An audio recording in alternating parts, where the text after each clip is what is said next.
Saudara, setelah Jumat lalu bertemu PDIP, hari ini jajaran Partai Amanat Nasional PAN bersilaturahmi dengan pengurus Partai Gerindra hari ini membahas kerjasama Pilpres 2024. Salah satunya adalah mengajukan nama Erick Thohir sebagai bakal calon wakil presiden pendamping Prabowo Subianto. Kedatangan rombongan Partai Gerindra di kantor DPP PAN Jakarta Selatan dipimpin Sekjen Gerindra Ahmad Muzani. Disambut langsung Sekjen PAN Edi Suparno, Wakil Ketua Umum PAN Yandri Susanto, dan jajaran.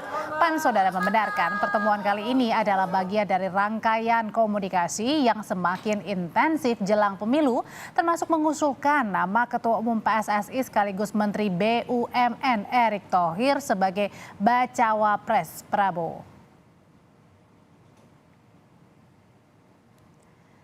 Lembaga Survei Indikator Politik Indonesia merilis elektabilitas tokoh dalam bursa calon wakil presiden terbarunya. Dari hasil survei yang dilakukan tanggal 26 hingga 30 Mei dengan melibatkan 1.200 lebih responden, hasilnya Menteri BUMN Erick Thohir, Ridwan Kamil, dan Mahfud MD mengalami tren kenaikan.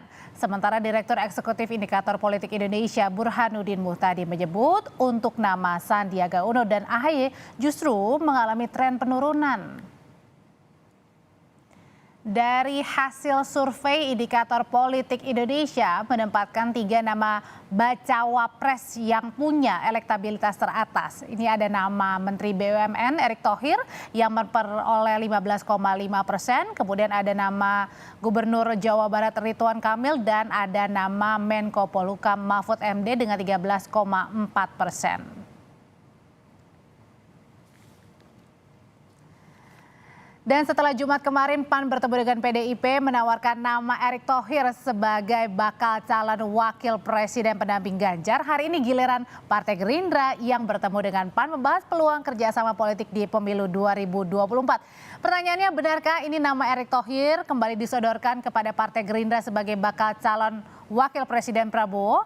Dan kita akan bahas sore hari ini bersama dengan Eko Hendro Purnomo atau Eko Patrio dari fraksi PAN DPR RI. Kemudian ada Wihadi Wianto, jubir tim pemenangan Prabowo Subianto, dan juga Burhanuddin Muhtadi, Direktur Eksekutif Indikator Politik Indonesia. Sore, Bapak-Bapak. Sore. Oke. Waalaikumsalam, Mas Eko. Saya langsung ke Mas Eko nih. Mas Eko, jadi hari ini PAN bertemu dengan Gerindra.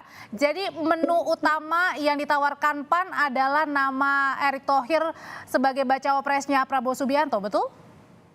Nah, jadi gini, bahwa partai politik, dalam hal ini Partai Amanat Nasional, udah punya kedekatan panjang dengan yang namanya Pak Erick Thohir gitu ya. Ya mungkin berangkat ketum juga kenal dengan kakaknya Pak Erick, yaitu Pak Boy, sama-sama dari Lampung, lalu terjalin erat sampai kemari, dan sampai terakhir ini pun ikut kegiatan Partai PAN. Pak Erick selalu ikut acara-acara besar, termasuk hal-hal yang kecil aja, sepele di Jakarta, ikut senam dan sebagainya. Dan kalau dilihat Pak Erick selalu sekarang udah pakai gunain baju biru terus loh sekarang.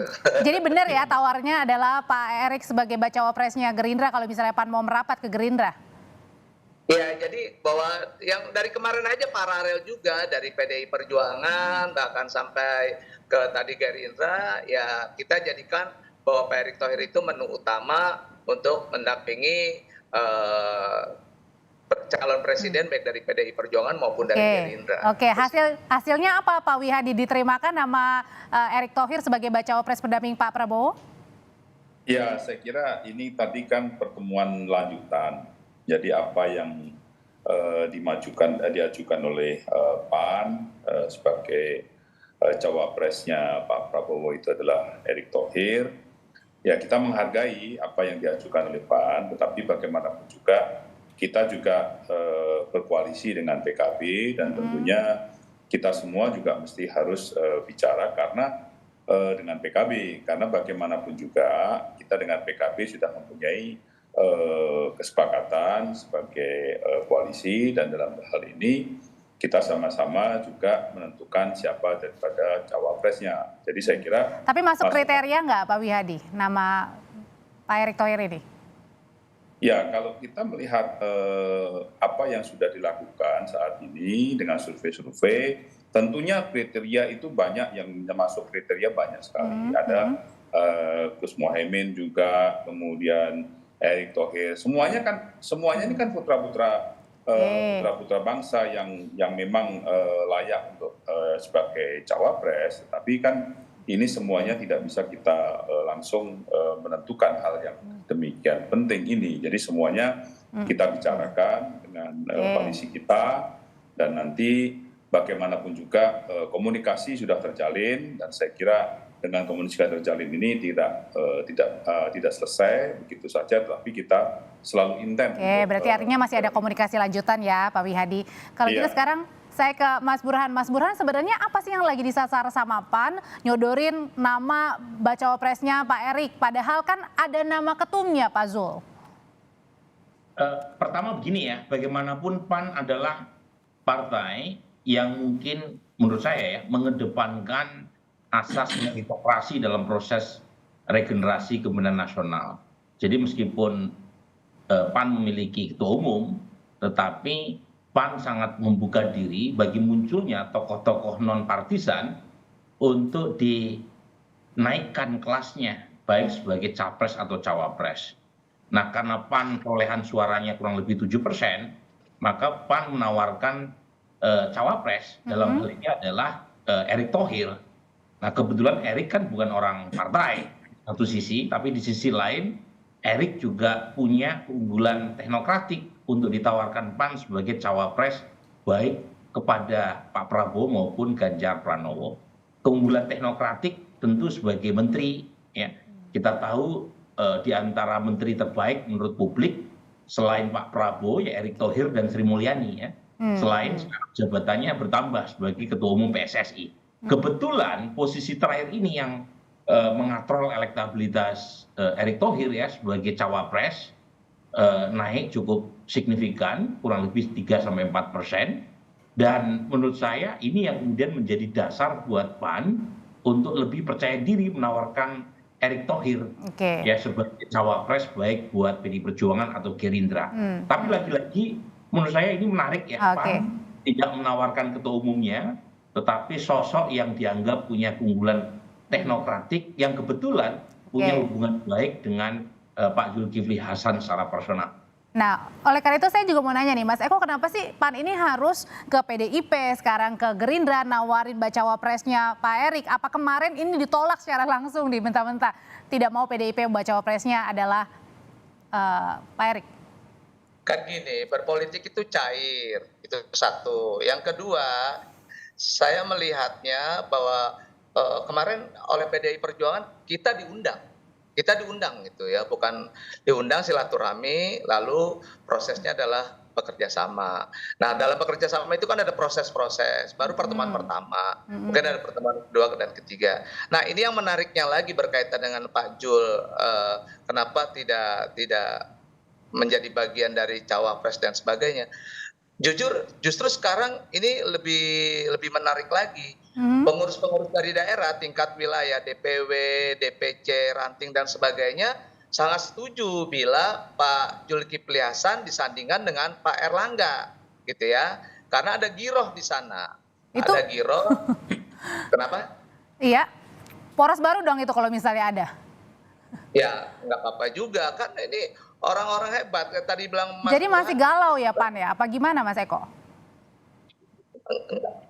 Ya saya bilang tadi bahwa kita masih pendaftaran masih 7 bulan lagi, kampanye masih 8 bulan. Jadi artinya sudden death banget masih bisa kita lakukan, hari-hari terakhir masih bisa kita lakukan pendaftaran. Jadi ya sekarang berkomunikasi dulu sesuai dengan visi dan misinya sesama partai apa yang mau dilakukan untuk membangun bangsa ini. Kalau buat saya seperti itu.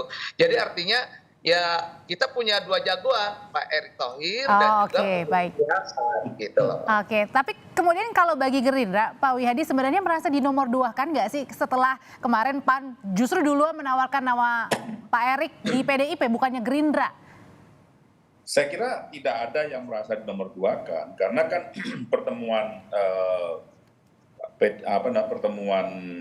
Gerindra dengan PAN ini kan bukan pertemuan yang baru, tapi kan ini kan pertemuan hari ini adalah pertemuan balasan daripada Gerindra ke PAN yang sebelumnya Ketua Umum PAN juga sudah bertemu dengan Ketua Umum Gerindra Pak Prabowo pada saat itu. Jadi ini justru pertemuan kedua kali, pertemuan lanjutan. Jadi saya kira pertemuan lanjutan tentunya ini adalah pembicaraan-pembicaraan yang sudah mengarah kepada pembicaraan yang teknis. Jadi saya kira tidak ada satu hal yang menduakan atau apa, tapi ini kan masih jauh seperti katakan tadi Mas Eko kan, masih jauh dan masih perlu penjajakan, dan ini masih berkembang terus, masih cair. Jadi saya kira kita tidak bisa langsung juga memutuskan ini dengan secepatnya dan segala macam, tapi kita masih melihat perkembangan berikutnya. Oke, Mas Burhan, ini kan PAN ini kan menawarkan nama Pak Erick Thohir begitu ya, non parpol, belum juga jadi bagian dari PAN. Sebenarnya kalau dilihatnya etis nggak sih nama Pak Erick ini dibawa-bawa kemana-mana oleh PAN nih untuk disandingkan, lumrah nggak? Begini, soal etis atau lumrah atau tidak kan tergantung perspektif dari masing-masing partai ya. Anies Baswedan sendiri juga bukan tokoh partai, tetapi digadang-gadang oleh Nasdem, Demokrat, dan PKS untuk posisi capres, bukan cawapres. Jadi poin saya adalah masing-masing partai itu punya kepentingan subjektif elektoral masing-masing, dan salah satunya ditunjang oleh faktor kotel effect. Karena pilpres dan pilegnya dilakukan secara serentak, semakin terasosiasi sebuah partai dengan figur tertentu, maka semakin terangkat elektabilitasnya. Apalagi jika figur yang bersangkutan punya elektabilitas yang memadai.